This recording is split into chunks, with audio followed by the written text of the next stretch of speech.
जय माता दी दोस्तों, हमारे YouTube चैनल में आपका हार्दिक स्वागत है। दोस्तों, आज मैं आपको चंडी पाठ के विषय में थोड़ी सी जानकारी दूंगा। मुझसे किसी ने पूछा था कि चंडी पाठ के ऊपर आप वीडियो बनाइए और हमें इसके ऊपर थोड़ी सी जानकारी दीजिए। तो सबसे पहले मैं आपको ये बता दूं कि जो चंडी पाठ है, दुर्गा सप्तशती के पाठ को ही चंडी पाठ कहा जाता है। ठीक है। और क्योंकि कई लोगों के मन में कन्फ्यूज़न होती है, कई लोगों को नहीं पता होता कि दुर्गा सप्तशती के पाठ को ही चंडी पाठ कहा जाता है। और दुर्गा सप्तशती के ऊपर मैंने कई सारी वीडियोस बना रखी हैं और उसके पाठ की पूरी विधि भी मैंने बता रखी है, कैसे पढ़ना है। तो आप वो वाली वीडियोस भी मेरी देख सकते हो। और इस वीडियो में मैं आपको इसके ऊपर थोड़ी सी जानकारी ये दूंगा कि इसमें किस प्रकार के प्रश्न मुझसे पूछे गए हैं चंडी पाठ को लेकर के, और उन प्रश्नों का जवाब देते हुए मैं आगे बढ़ता जाऊंगा। तो सबसे पहले चंडी पाठ कब करना चाहिए, चंडी पाठ का सबसे अच्छा लाभ आपको किस वक्त प्राप्त होगा, ये भी प्रश्न मुझसे पूछे जाते हैं। तो चंडी पाठ का सबसे ज़्यादा लाभ आपको नवरात्रि में मिलता है, यानी कि नवरात्रि चाहे गुप्त नवरात्रि हो और चाहे प्रकट नवरात्रि हो, अगर आप चंडी पाठ नवरात्रि के टाइम पर करेंगे तो आपको बहुत ही अच्छा लाभ इसका मिलता है। कहने का मतलब यह है कि आप जिस कामना के साथ इसका पाठ करोगे, आपकी वो कामना ज़रूर पूरी होगी माता रानी की कृपा से। बस आपको संकल्प लेकर के पाठ करना है और आपकी क्या मनोकामना है वो मनोकामना आपको कहनी है। संकल्प में भी आपको ज़्यादा कुछ नहीं बोलना होता, बस अपना नाम, अपने पिताजी का नाम, अपना गोत्र बोलना होता है और अपनी मनोकामना बोलनी होती है। उसके बाद आप इसके पाठ को शुरू कर सकते हो। बहुत ही सरल है चंडी पाठ करना और दुर्गा सप्तशती के पाठ को करना। दुर्गा सप्तशती में ये लिखा गया है कि जो कोई भी व्यक्ति इस पाठ को बिना जाने अगर अज्ञान के कारण इसका जैसे भी व्यक्ति पाठ करेगा, उसका पाठ ज़रूर सफल होगा। इसके साथ में मैं आपको ये बताना चाहता हूँ कि आप इसका पाठ किसी भी विधि से करोगे, आपका ये पाठ सफल होगा ही होगा। इसमें पूर्ण रूप से कोई संशय वाली बात नहीं है, क्योंकि माता रानी के पाठ में जब आप आके बढ़ने लगते हो तो माता रानी सिर्फ़ और सिर्फ आपके मन का भाव देखती हैं, उनको विधि से कोई लेना देना नहीं है। ठीक है। बिना जाने विधि अगर आप जानते हो तो जान करके करो, अगर आप नहीं जानते तो आप जैसे भी करोगे आपको इसका लाभ मिलेगा ही मिलेगा। इसके साथ में मैं आपको और कुछ प्रश्नों के जवाब दे देता हूं जो मुझसे पूछे गए हैं इसमें प्रश्नों के। और इसमें पहला ये प्रश्न यही था कि चंडी पाठ किसे कहते हैं, तो दुर्गा सप्तशती के पाठ को ही चंडी पाठ कहा जाता है। दूसरा प्रश्न ये है कि कौन पढ़ सकता है चंडी पाठ, यानी कि दुर्गा सप्तशती को कौन कौन पढ़ सकता है। तो दुर्गा सप्तशती को, चंडी पाठ को कोई भी व्यक्ति पढ़ सकता है, एक बच्चा भी पढ़ सकता है, एक बूढ़ा भी पढ़ सकता है, एक पुरुष, एक महिला, जवान, कोई भी व्यक्ति इस पाठ को कर सकता है। तीसरा प्रश्न ये है कि क्या दुर्गा सप्तशती के पाठ को जिन्होंने गुरु नहीं बना रखे या जिन्होंने गुरु धारण नहीं कर रखे, क्या वो दुर्गा सप्तशती के पाठ को पढ़ सकते हैं? बिल्कुल पढ़ सकते हैं। अगर आपने गुरु नहीं बना रखे तो भी आप दुर्गा सप्तशती के पाठ को कर सकते हो, कोई संशय वाली बात नहीं है। इसके साथ में अगर दुर्गा सप्तशती का पाठ आप करते हो तो इसके क्या परहेज होते हैं, ये भी मैं आपको बता देता हूँ। देखिए, दुर्गा सप्तशती का जब पाठ किया जाता है तो हमें मुख्य रूप से जो परहेज होता है वो है ब्रह्मचर्य का पालन। क्योंकि अगर आप इसका नवरात्रि काल में करोगे तो ब्रह्मचर्य के पालन के साथ साथ आपको इसमें भूमि शयन भी करना पड़ेगा। अगर आप इसका पाठ एक अनुष्ठान के रूप में कर रहे हो और अगर आप संकल्प लेकर के कर रहे हो, संकल्प लेकर के अगर आप इसका पाठ करोगे तो आपको निश्चित रूप से ब्रह्मचर्य का पालन करना पड़ेगा और ज़मीन पे सोना पड़ेगा, और साथ में आपको प्याज लहसुन भी त्यागना पड़ेगा जब तक आपका अनुष्ठान चलेगा। और अगर आप बिना किसी कामना के इसका पाठ कर रहे हो, यानी कि निष्काम भाव से आप इसका पाठ कर रहे हो, तो आपको प्याज लहसुन का परहेज़ करने की कोई आवश्यकता नहीं है, भूमि शयन करने की भी कोई आवश्यकता नहीं है और ब्रह्मचर्य के पालन करने की भी कोई आवश्यकता नहीं है। ठीक है। अगर आप अनुष्ठान के रूप में इसको करोगे तो ये सारी चीज़ें लागू होंगी। अगर नहीं करना चाहते अनुष्ठान के रूप में और दैनिक जीवन में आप इसको सम्मिलित करना चाहते हो तो किसी भी तरह के नियम करने की आपको आवश्यकता नहीं है। आप अपनी गृहस्थी में रह करके आप इसका पाठ कर सकते हो। इसके बाद में एक प्रश्न और पूछा गया है कि इसके पाठ को करते वक्त दिशा कौन सी होनी चाहिए। तो मैं आपको बता दूं, जब आप दुर्गा सप्तशती के पाठ को करोगे तो आप पूर्व दिशा की ओर मुँह कर सकते हो या फिर उत्तर दिशा की ओर मुँह कर सकते हो, यानी कि पश्चिम दिशा की ओर भी आप मुँह कर सकते हो, दक्षिण दिशा को छोड़ करके, यानी कि साउथ फेसिंग आपको नहीं करना है। दक्षिण दिशा को छोड़ करके किसी भी दिशा में आप मुँह करके इसका पाठ आसानी से कर सकते हो।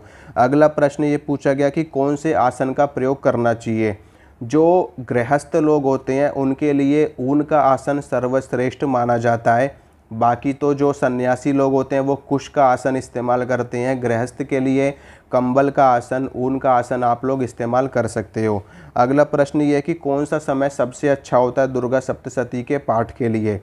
तो सबसे अच्छा समय मैं आपको बता दूं दुर्गा सप्तशती के पाठ के लिए वो होता है सूर्यास्त के बाद का, यानी कि सूर्यास्त के बाद जब भगवान सूर्य अस्त हो जाएं, चले जाएं वो, तो उसके बाद आप इसका पाठ कर सकते हो। 7-8 बजे के बाद आप इसका पाठ करिए, आपको बहुत ज़्यादा लाभ मिलेगा। नवरात्रि का मतलब ही यही होता है कि नवरात्रि, माँ दुर्गा की 9 रात्रियाँ होती हैं, इसीलिए नवरात्रि बोला जाता है। तो आप इसका पाठ रात्रि काल में करोगे तो आपको लाभ मिलेगा और बहुत अच्छा लाभ मिलेगा। इसके बाद में इसे कब से शुरू कर सकते हैं। तो दुर्गा सप्तशती के पाठ को आप नवरात्रि में शुरू करिए। पहले दिन से लेकर के 9 दिनों तक आप इसका लगातार 9 पाठ करिए। अगर पूरा पाठ आप नहीं कर सकते तो आप 1 पाठ, 2 पाठ, 3 पाठ, जितना आपसे हो सके आप उतने पाठ इसके कर सकते हो। अगला प्रश्न ये पूछा गया कि इसके पाठ से हमें कोई नुकसान तो नहीं होगा। तो दुर्गा सप्तशती के पाठ से किसी भी व्यक्ति को कोई नुकसान नहीं होता है। नुकसान उस व्यक्ति को होगा, नुकसान उस व्यक्ति को होगा जो इसके पाठ को संस्कृत में करेगा। और पूरे विधि विधान के साथ अगर कोई व्यक्ति इसका पाठ कर रहा है और वो संस्कृत के साथ इसका पाठ कर रहा है तो संस्कृत के उच्चारण में उसकी कोई त्रुटि नहीं होनी चाहिए।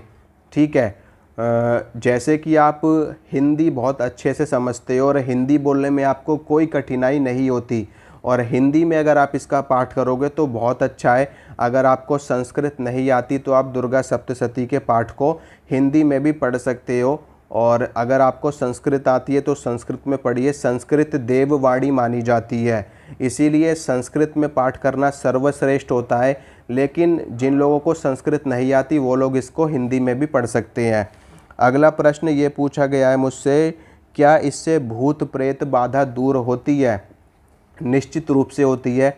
दुर्गा सप्तशती का पाठ एक तंत्रोक्त पाठ माना जाता है और इसके पाठ से आपके घर की दरिद्रता दूर होगी। इसके पाठ से भूत प्रेत, डाकिनी शाकिनी, चुड़ैल, डायन डंकिनी, जिन्न खबीस बेताल, इन सभी की बाधाएं दूर होंगी और इसके पाठ से आपके घर में सुख शांति आएगी। आपके परिवार में आपस में सामंजस्य बनेगा और एक दूसरे में मिठास बढ़ेगी, प्यार बढ़ेगा परिवार के बीच में। और आप अगर जॉब करते हो, नौकरी करते हो तो उसमें भी आपको सफलता मिलेगी। अगर आप कारोबार करते हो तो उसमें भी आपको उन्नति और तरक्की मिलेगी। तो आपकी हर तरह की समस्या को दूर करने के लिए दुर्गा सप्तशती एक बहुत ही बेस्ट उपाय है। ठीक है, दुर्गा सप्तशती एक बहुत ही बेस्ट उपाय है। आपके जीवन में कितनी भी बड़ी से बड़ी समस्या हो, अगर आप इसका संकल्प लेकर के, एक बार इसका संकल्प लेकर के आप इसका पाठ करके देखिए और आपके जीवन से वो समस्या ख़त्म ना हो जाए तो आप मुझसे कहना। ठीक है, इसका सबसे अच्छा जो विधान है पाठ करने का, सबसे अच्छा जो विधान है वो होता है 41 दिनों का। अगर आप इसका एक बार 41 दिनों तक लगातार पूरा पाठ करते हो, यानी कि पहले इसमें 13 अध्याय होते हैं, अगर आप 13 के 13 अध्याय का पाठ रोज करते हो और 41 दिनों तक करते हो तो आपको इसका अद्भुत लाभ मिलने वाला है, बहुत ही अच्छा लाभ मिलेगा। अगर आप एक साधक हो और आप सिद्धि प्राप्त करना चाहते हो तो इस अनुष्ठान से आपको सिद्धि प्राप्त हो जाएगी। अगर आप जॉब करते हो और आप अपने जॉब में उन्नति पाना चाहते हो तो आपको जॉब में उन्नति मिल जाएगी। अगर आप एक कारोबारी हो, कारोबार को बढ़ाना चाहते हो तो आपको कारोबार में सफलता मिल जाएगी। अगर आप भूत प्रेत बाधा से पीड़ित हो तो आपकी भूत प्रेत बाधा ख़त्म हो जाएगी। कहने का आशय ये है कि आप जिस भी फील्ड में हो उस फील्ड में आपको सफलता मिलने लगेगी। ये इस पाठ के चमत्कारिक लाभ होते हैं। दुर्गा सप्तशती में माता महाकाली, माता महालक्ष्मी और माता महासरस्वती तीनों की शक्ति विराजमान होती है। और इसमें कवच, अर्गला, कीलक, कवच के पाठ से आपकी सुरक्षा होती है, अर्गला के पाठ से आपको माता महालक्ष्मी की कृपा मिलती है, आशीर्वाद मिलता है, और कीलक के पाठ से दुर्गा सप्तशती उत्कीलित हो जाती है, क्योंकि इसका कीलन कर रखा है।